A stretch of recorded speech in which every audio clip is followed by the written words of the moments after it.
Hi everyone, Starlord is here.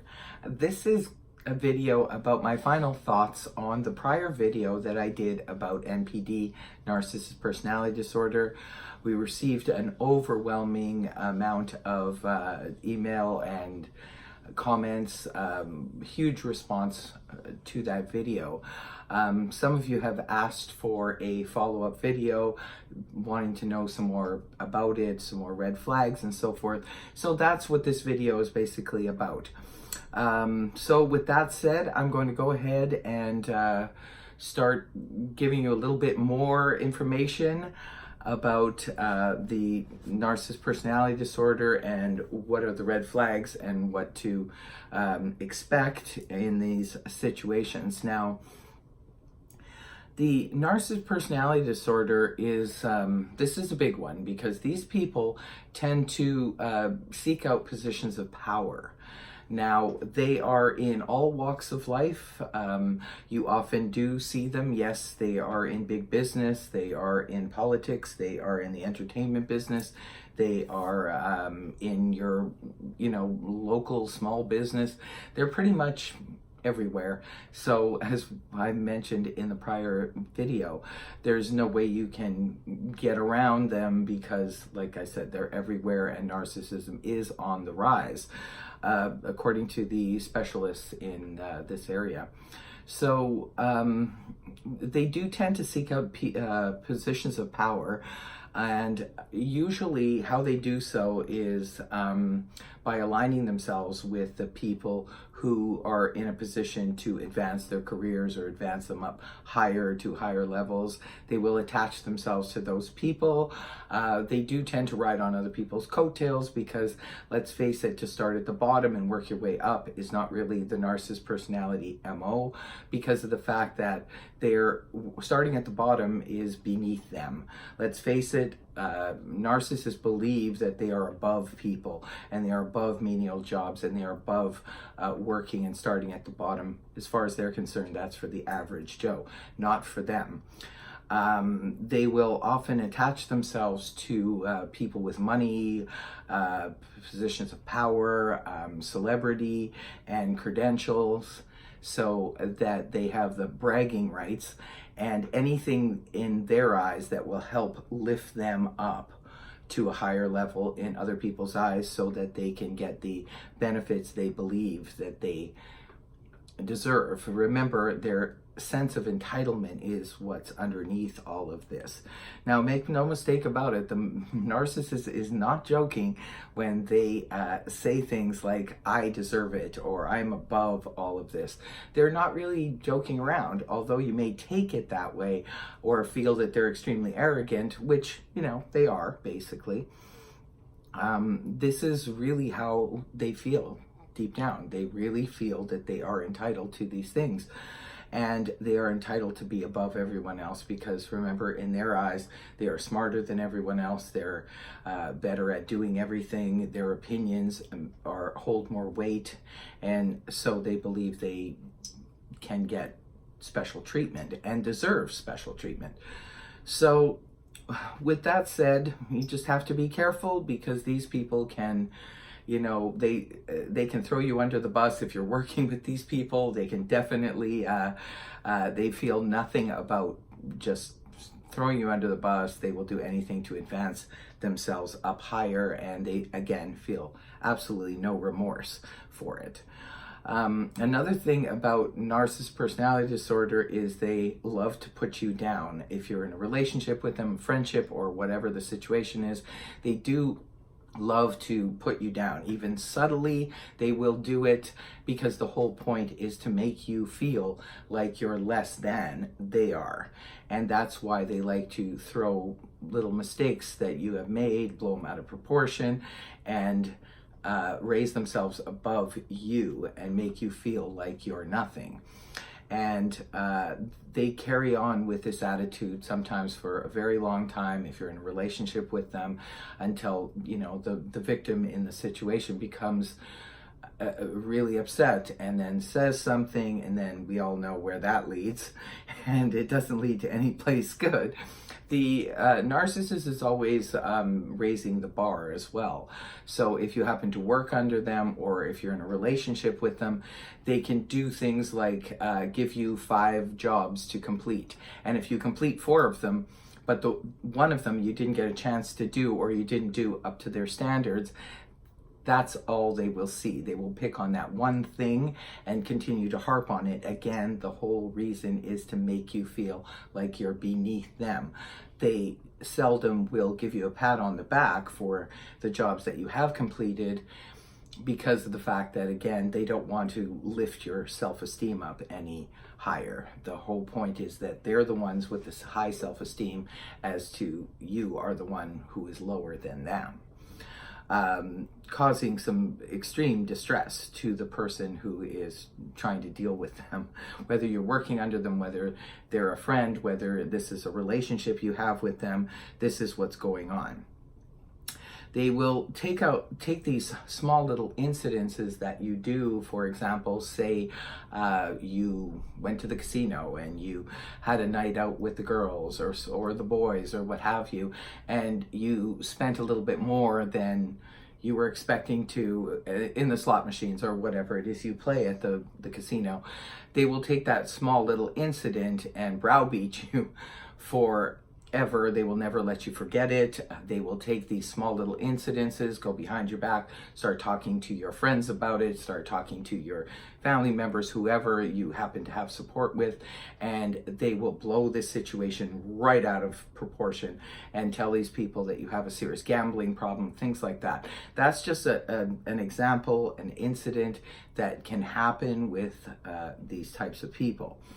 Now, they also love to turn around and call you crazy. That's a favorite of people with NPD. They love to tell people that you are crazy, you are mentally unstable, you need to be locked up, perhaps these kinds of things, again, to try to take control and to make it look like they are the savior and they're the ones who are looking out for you, the crazy one, in the situation, even though in most cases they're the ones who are driving you crazy.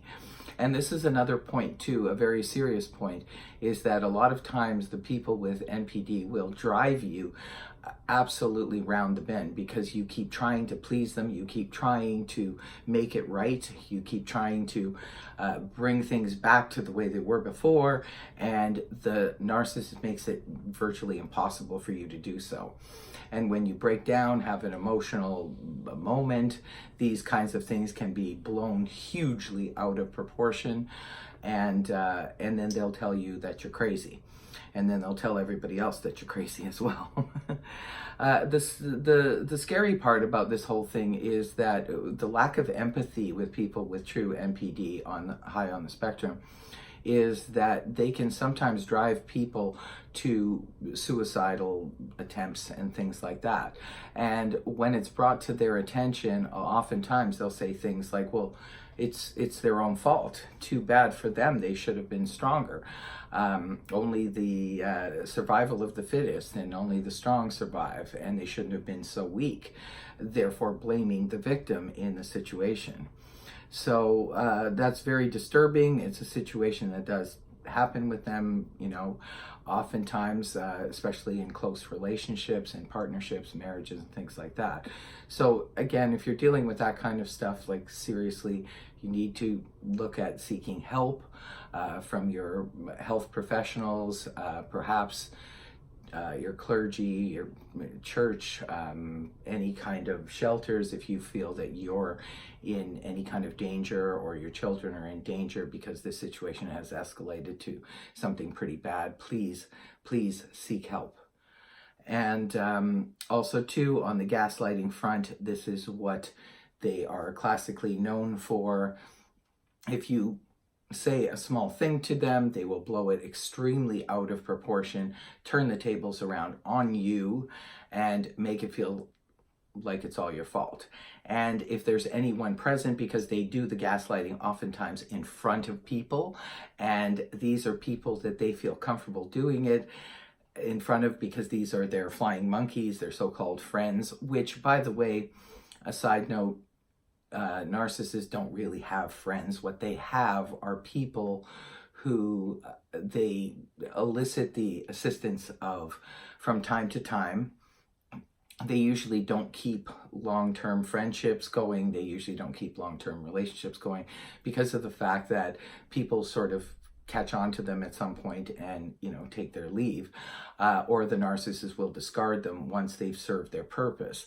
So these are not really friends. These are just people that they're using for supply. Again, going back to the gaslighting, they will oftentimes do it in front of people that they are pretty sure they've convinced already that you've lost your mind, and then they turn around and say, look at that, see, that's what I'm talking about. This person is completely out of control, because of the fact that they yell at you, and then that gets you upset. Then therefore, you're the one who's lost control, because now you're crying and now you're confused, and now you're acting pretty much like a basket case because the person is screaming at you, and therefore, here we go. Look at the person who's lost control. They're absolutely crazy. They don't even know their own name, because the victim is so upset over the confusion that the gaslighting has just caused that they, like I said, they can't even remember their own name. And at that point, they can ramble on and appear to be like someone who's lost control in front of other people. I've seen this personally happen with some people who were trying to set someone up in a situation like that. Now, when it comes to the narcissist personality disorder, when you take that out of the equation, say you're someone now who has, seen the light in the situation, you've removed yourself from, the harm or potential harm or a toxic situation, and now you encounter maybe that person or someone else who you're pretty sure has NPD. When you take that out of the equation and then just look at the person for who they are, beneath the veil, look beneath the veil when you take NPD out of their personality. What you see there is a very frightened, very insecure, and extremely, extremely confused individual. These people have no sense of themselves. They are at some point convinced that their persona is who they are. They've lost touch with their spirit and their soul, so to speak, and they're frightened, and it's very sad to see. It's a sad situation all the way around, really, when you think about it. It's sad for the victims of these situations with people with NPD, but it's really sad for the person with NPD. Like I said before, there's no point in taking revenge against them. These people are their own revenge, and this is, at the end of the day, what they have to look at is themselves in the mirror, being frightened and have no self-esteem and no self-confidence. They have no idea who they really are at the end of the day. So it's a sad situation. Now, a lot of people with compassion will sometimes see glimpses of that in the person with NPD and will want to reach out and want to help. But this is where it can become a trap. Just be careful if you are trying to help this person because you see the vulnerability behind the veil. They probably won't receive you pretty well. So your best bet, again, is to direct them, if they really need help or want help, to a mental health professional and move on with your life. Because, like I said before, you can't help them and you can't change them. What makes a narcissist? No one really knows the answer to that. And does it really matter? Because you have to live your life as your own individual self. Everyone has to do that, even though we all are connected on the spiritual plane. We all have our journey, and we all have certain things that we want to fulfill and a life that we want to live. And if you want to live that best life, it's best lived by your own terms, correct? You want to be able to see who you want to see, dress how you want to dress, eat the foods you want to eat, and do what you want that makes you happy. And no one has the right to take that away from you. Nobody has the right to tell you what to do. This is your journey. They're not living inside your skin. They have no right to put you down and make you feel like you're less of an individual. So with that said, I'm going to close out this video and just say, please, if you're suffering in silence, or you're suspecting that your life is in danger, please, I ask that you seek help. And until next time, Star Lord is signing off. Much love. Namaste.